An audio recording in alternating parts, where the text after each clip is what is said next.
എൻ്റെ പ്രിയപ്പെട്ട വ്യൂവേഴ്സിന് നമസ്കാരം. ഇന്ന് വൃശ്ചിക മാസത്തിലെ തൃക്കാർത്തികയാണ്.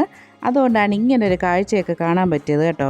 അപ്പോൾ നമുക്ക് റോഡിൽ പലയിടത്തായിട്ട് ഇതുപോലെ കിഴങ്ങ് വർഗ്ഗങ്ങളൊക്കെ വിൽക്കാൻ വെച്ചേക്കുന്ന കാണാം. അതുകൂടാതെ ഇതുപോലത്തെ കുറേ വിളക്കുകൾ, ഇതിനെ നമ്മൾ ഇടിഞ്ഞിലെന്ന് പറയും. പിന്നെ അതുപോലെ മെഴുകുതിരി പല കളറിലൊക്കെ ഇവിടെ ഇരിപ്പുണ്ട് കേട്ടോ. ഈ കരിക്കും അതിലൊരു പ്രധാന ഐറ്റമാണ് കേട്ടോ.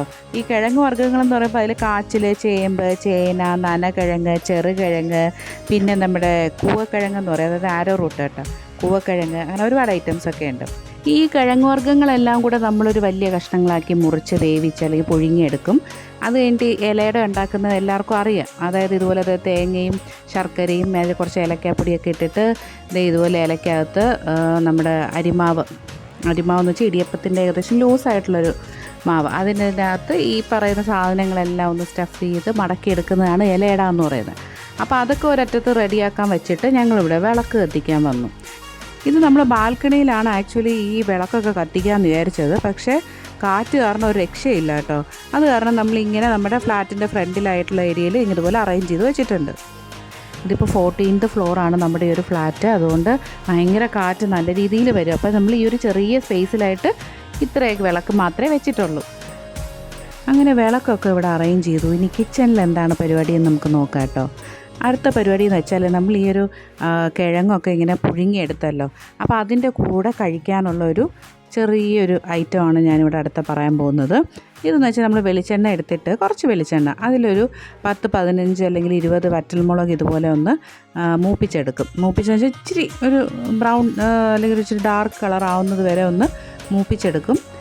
അതിലേക്ക് ഒരു 5-6 വെളുത്തുള്ളി, പച്ച വെളുത്തുള്ളി, അത് ഗ്യാസ് ഓഫ് ചെയ്ത ശേഷം ഇതുപോലെ ഒന്ന് ഇട്ട് കൊടുക്കും. ഇതിനെ ഒന്ന് മിക്സിയിൽ പൊടിച്ചെടുക്കുന്നതാണ് ഈ ഒരു ചമ്മന്തി എന്ന് പറയുന്നത്.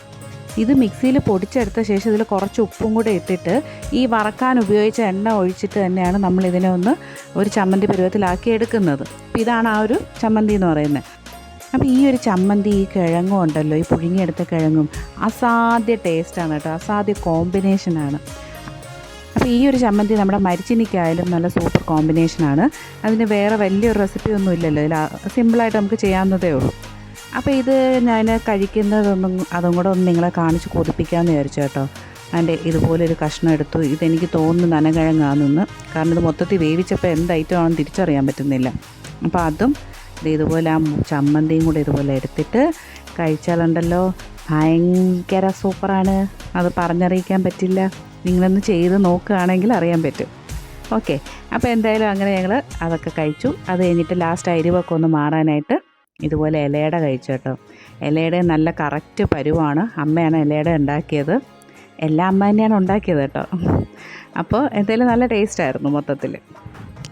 അപ്പോൾ അങ്ങനെ ആ ഇലയുടെയൊക്കെ കഴിച്ച് നല്ല ആസ്വദിച്ച് കഴിച്ച് നമ്മൾ കരിക്കൊക്കെ കുടിച്ചായിരുന്നു. എല്ലാ വർഷവും ഇതൊക്കെ തന്നെയാണ് കേട്ടോ. കുറേ വിളക്കൊക്കെ കത്തിച്ച് ഇതുപോലത്തെ ഈ ചേമ്പും കാച്ചിലും ഇതൊക്കെ എപ്പോഴെപ്പോഴും ഉണ്ടാക്കിയ സുഖം ഉണ്ടാവില്ല. ഇതുപോലെ വർഷത്തിലൊരിക്കൽ നമ്മളിങ്ങനെ ഒരു ഫെസ്റ്റിവലൊക്കെ വരുമ്പോൾ ഉണ്ടാക്കി കഴിക്കുകയാണെങ്കിൽ അതിനൊരു പ്രത്യേക ടേസ്റ്റ് തന്നെയാണ്. അപ്പോൾ അതെല്ലാം കഴിഞ്ഞിട്ട് വിളക്കണഞ്ഞോ എന്ന് നോക്കാൻ വേണ്ടി പോയപ്പോൾ എൻ്റെ മോൻ ഭയങ്കര ഭക്തിയിൽ നിൽക്കുകയാണ് കേട്ടോ. അവൻ ഈ വിളക്കൊക്കെ നോക്കി അങ്ങ് പ്രാർത്ഥിക്കുക. ശരിക്കും ഇത് പ്രാർത്ഥിച്ച് ഭക്തിയോടുകൂടി ചെയ്യേണ്ട ഒരു കാര്യമാണ്.